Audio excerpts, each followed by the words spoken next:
Agora você vai ouvir a aula de Física. Olá, fera. Meu nome é Rogério Andrade, sou professor de Física do Colégio Motivo. Estou aqui para bater um papo com vocês sobre a ciência que rege os fenômenos físicos, sobre as leis de Newton e a sua influência em nossas vidas e na maneira de enxergarmos a natureza.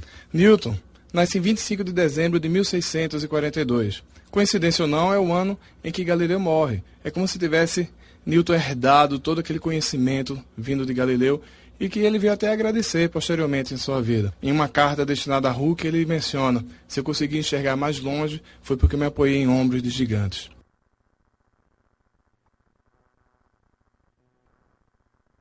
Em 1961, aos 19 anos de idade, Newton entra para o Trinity College, em Cambridge, onde vem estudar até os 23 anos de idade, onde ele tem que deixar a cidade fugindo da peste negra que assolava toda a Europa. E aos 45 anos de idade, ele lança uma obra que viria a se tornar uma das mais importantes e fundamentais da história das ciências. Em sua obra, Os Princípios Matemáticos da Filosofia Natural, Newton apresenta 3 leis que determinam os movimentos dos corpos.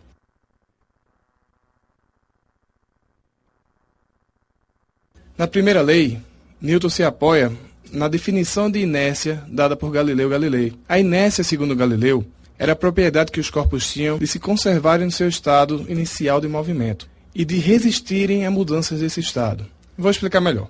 Para Galileu, um corpo que estivesse em repouso, ele tinha uma tendência natural de se manter em repouso. E se ele estivesse em movimento retilíneo uniforme, ele também teria uma tendência natural de se conservar nesse tipo de movimento. Em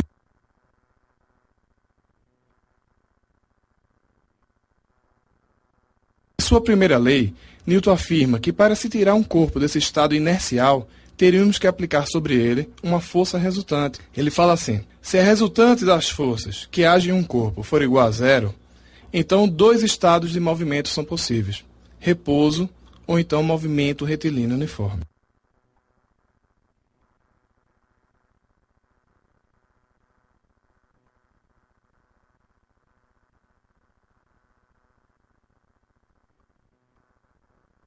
Na segunda lei, Newton praticamente repete o enunciado da primeira, quando ele escreve: a aceleração adquirida por um corpo é diretamente proporcional à força resultante aplicada sobre ele.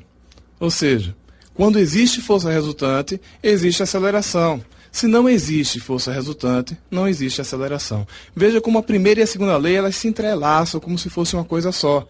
Na primeira lei, resultante de força igual a zero, ou o corpo está parado, ou ele está em movimento retilíneo uniforme, não teria aceleração. Na segunda lei, a força resultante seria diferente de zero, então existiria aceleração, o movimento seria uniformemente variado, ou então o movimento seria circular, sendo uniforme ou não.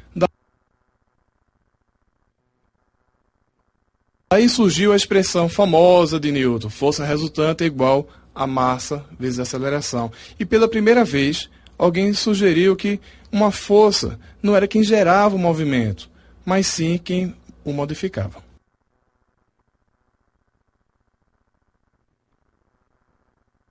A terceira lei veio completar a teoria proposta: o princípio da ação e reação. A ação é o verbo, é o principal, a estrutura da dinâmica. A ação é a força. Então Newton fala assim: para toda ação corresponde uma reação. Como seria essa reação? Teria que ter a mesma direção da força, teria que ter a mesma intensidade e apenas modificar em sentidos opostos. É bom chamar a atenção também que a reação sempre vai ser dada no corpo diferente em que provocou a ação.